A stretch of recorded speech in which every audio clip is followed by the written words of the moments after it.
સુરેન્દ્રનગર જિલ્લાના અભેપર ગામે ચોટીલા પ્રાંત અધિકારી અને ટીમે દરોડો પાડ્યો 1.25 કરોડનો મુદ્દામાલ જપ્ત કર્યો। અભેપરમાં ખનન કરતા 2 અભેપરના તો 2 સોનગઢના શખ્સ હોવાનું સામે આવ્યું। દરોડાથી ભૂમાફિયાઓમાં ફફડાટ। વિગતે વાત કરીએ તો સુરેન્દ્રનગર જિલ્લાના થાનગઢમાં વિવિધ વિસ્તારોમાં ચાલતા ગેરકાયદેસર ખનન સામે ચોટીલા પ્રાંત અને ટીમે દરોડા પાડી ખાડાઓ બંધ કરાવ્યા હતા। આ ખાડા ફરી ચાલુ ન થાય તે માટે કાર્યવાહી કરવામાં આવી રહી છે। તો આપને જણાવી દઈએ કે અભેપર ગામે તળાવમાં ચાલતા સફેદ માટીના ખનન ઉપર દરોડા પાડવામાં આવ્યા છે। રૂપિયા 1.25 કરોડના મુદ્દામાલ સાથે ઝડપી પડાયા હતા।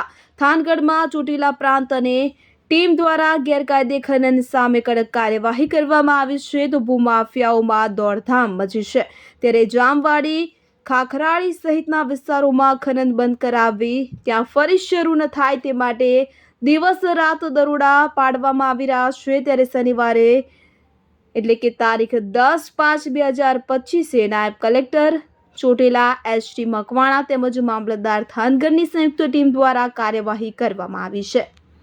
આજ રોજ અમારી નાયબ કલેક્ટર પ્રાંત ચોટીલાની ટીમ અને મામલતદાર થાનગઢની સંયુક્ત ટીમ દ્વારા થાનગઢ તાલુકાના અભેપર ગામે જે તળાવ આવેલું છે તે તળાવની આજુબાજુ જે સરકારી પડતર જમીન આવેલી છે તે લગભગ છેલ્લા 3 વર્ષથી ગેરકાયદેસર સફેદ માટીનું અનધિકૃત રીતે ખનન વહન કરતા જે ઈસમો હતા તેઓને ઉપર અમારી સતત વોચ હતી અને આજે પ્રાઇવેટ ગાડી લઈને આવી સૌ પ્રથમ અને તેઓને રંગે હાથ ઝડપી પાડેલ છે।